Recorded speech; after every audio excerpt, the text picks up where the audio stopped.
అక్రమాలు దౌర్జన్యాలకు Jagan brand ambassador అంటున్నారు శ్రీలక్ష్మి. ఏపీలో గంజాయి దాడులకు వ్యతిరేకంగా ఢిల్లీ వేదికగా నిరసన వ్యక్తం చేశారు శ్రీలక్ష్మి. యువతకు గంజాయి అలవాటు చేయడంపై అధికారులకు ఎన్నిసార్లు ఫిర్యాదు చేసినా పట్టించుకోలేదని వాపోయారు.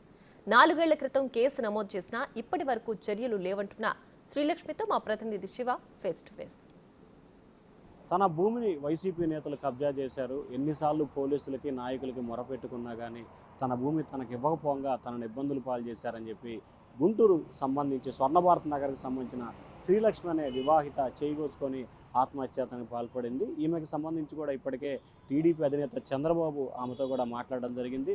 ఫిట్ కూడా చేశారు. ప్రస్తుతం ఆమె ఎంతో ఉన్నారు. మేడం, ఎందుకు అసలు చేయిగోసుకోవాల్సి వచ్చింది? ప్రధానమైన కారణం ఏంటి?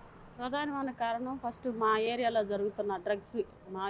జరుగుతున్న డ్రగ్స్ గురించి, చిన్నపిల్లలకు జరుగుతున్న అన్యాయాల గురించి, ఈ గంజాయి గురించి, అలాగే ల్యాండ్ మాఫియా గురించి ఇవన్నీ తెలియచేయాలి ప్రభుత్వానికి, ప్రజలకి. ప్రభుత్వం కాదు, ఈ ప్రభుత్వానికి అయితే కాదు, ప్రజలకు తెలియజేయాలనే ఒక ఉద్దేశంతో సంవత్సరాల తరబడి తిరిగినా ఉపయోగం లేకపోవటం వల్ల ఒక్కసారి పై అధికారులకు, మన మోదీ గారికి, ముర్ము గారికి, చంద్రచూడ్ గారికి ఒక్కసారి వారికి దృష్టికి తీసుకెళ్ళి ఆ తర్వాత ప్రజలకి తెలియజేయాలని ఒక ఉద్దేశంతో ఈ నిర్ణయం తీసుకోవాల్సి వచ్చిందండి. అంటే మీ భూమి ఎక్కడ ఉంది, ఎంత భూమి ఉంది, ఎవరు కబ్జా చేశారు? మా భూమి అక్కడ స్వర్ణభారత్ నగర్లో పేదలకు ఇచ్చిన ప్లాట్లేనండి. అవి కూడా మాకు కూడా ఇచ్చారు, నాకు కానీ నా పిల్లలకి, ఇంకా మా వాళ్ళు మొత్తం పేర్లన్నీ ఉన్నాయి, అందరికి ఇచ్చారు.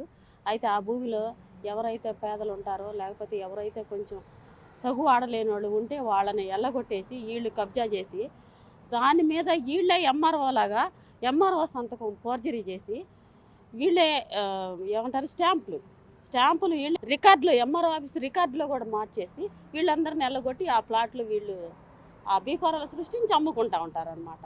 ఇది వీళ్ళు చేసేది. ఇదొక సబ్జెక్ట్. అయితే గంజాయి సబ్జెక్టు, మా ఏరియాలో ఉన్న గంజాయి విస్తృతంగా చిన్నపిల్లలకు అలవాటు చేశారు. చిన్నపిల్లలకి, పసిపిల్లలకి 9 సంవత్సరాలు 10 సంవత్సరాల నుంచి 25 సంవత్సరాలు ఆడపిల్లలకి, మగపిల్లలకి అందరికి గంజాయి అలవాటు చేసి ఈ గంజాయి మగపిల్లలు చదువుకునే ఆడపిల్లలు, చిన్న చిన్న హై స్కూల్కి వెళ్ళే ఆడపిల్లలకు కూడా ఇంట్లో నీకు బిస్కెట్లు ఇస్తాము, లేకపోతే ఏదైనా తినడానికి ఏదైనా తిని పెడతాము అని అంటే వాళ్ళు రాగానే వాళ్ళకి గంజాయి సిగరెట్ తాపిచ్చేసి వాళ్ళని ఎవరు లేని ఇళ్లలోకి తీసుకెళ్ళి వాళ్ళని పాడు చేయటం, ఇదన్నీ ఎన్నో జరుగుతున్నాయి. ఈ విషయంలో తల్లిదండ్రులు బయటికి చెప్పుకోలేక వాళ్ళు మదన పడతా ఉన్నారు. ఈ విషయం అధికారుల దృష్టికి వెళ్ళినా, గంజాయి ఇంత ఇదవుతుందని అధికారుల దృష్టికి వెళ్ళినా పట్టించుకోలేని పరిస్థితి ఇది. అందువల్ల ప్రజలకి తెలియాలి, పై అధికారులకి, పై వాళ్ళకి తెలియాలి, ఆ తర్వాత ప్రజలకి తెలియాలి. ఈ రాష్ట్రంలో ఈ రాష్ట్ర ప్రభుత్వం ఏం చేస్తుందని తెలియాలన్న ఉద్దేశంతో బాధని అనుభవిస్తూ నేను ఈ పని చేయాల్సి వచ్చింది. అంటే మీకు జరిగిన అన్యాయానికి సంబంధించి ఎవరికన్నా ఫిర్యాదు చేశారు ఇప్పటిదాకా? ఎస్పీకి, కలెక్టర్ గారికి, డీజీపీకి, స్టేట్ హ్యూమన్ రైట్స్కి, ఆఖరికి సీఎం గారికి కూడా 2 సార్లు నేను ఫిర్యాదు చేయడం అయింది.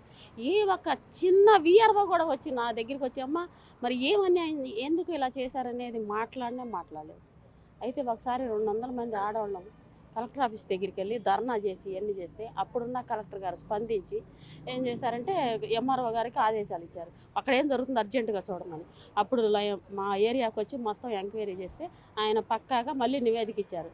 వీళ్ళు భూ కబ్జాలు చేశారు, ఎంఆర్ఓ సంతకం ఫోర్జరీ చేశారు, వీళ్ళే బీఫారం ఇష్యూ చేశారు, స్టాంప్ కూడా రెడీ చేశారు, అన్నీ జరిగినాయని కలెక్టర్ గారికి నివేదిక ఇచ్చేశారు ఎంఆర్ఓ గారు. అయితే వెంటనే కలెక్టర్ గారు వాళ్ళ మీద యాక్షన్ తీసుకోమనగానే వెంటనే వాళ్ళ మీద ఎఫ్ఐఆర్ కట్టి కూడా 4 ఏళ్ళు అవుతుంది. ఈ రోజుకి కూడా ఆ ఎఫ్ఐఆర్కి మీద ఎలాంటి యాక్షను లేదు. ఎంఆర్ఓ గారు కట్టింది మళ్ళీ నేను కూడా కాదు, ఎంఆర్ఓ గారు కట్టారు. ఎంఆర్ఓ గారు కట్టినా కూడా దాని మీద ఇంతవరకు యాక్షన్ లేదు.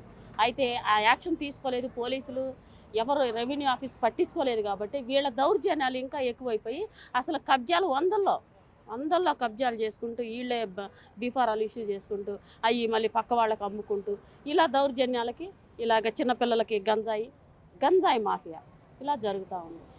తిరిగి పోలే, ఆఖరికి హోమ్ మినిస్టర్గా ఉన్న సుచరిత గారి దగ్గరికి కూడా మేము వెళ్ళి ఆమె కంప్లైంట్ ఇస్తే వాళ్ళ మీద కంప్లైంట్ అది తీసి పక్కన పడేసిందే తప్ప దాని గురించి పట్టించుకునే సీఎంఏ పట్టించుకోలేదండి. వాళ్ళ బాబాయ్ చనిపోతేనే సీఎం పట్టించుకోలేదు, ఇక మా లాంటి వాళ్ళని పట్టించుకుంటారంటే ఎలా చెప్పండి?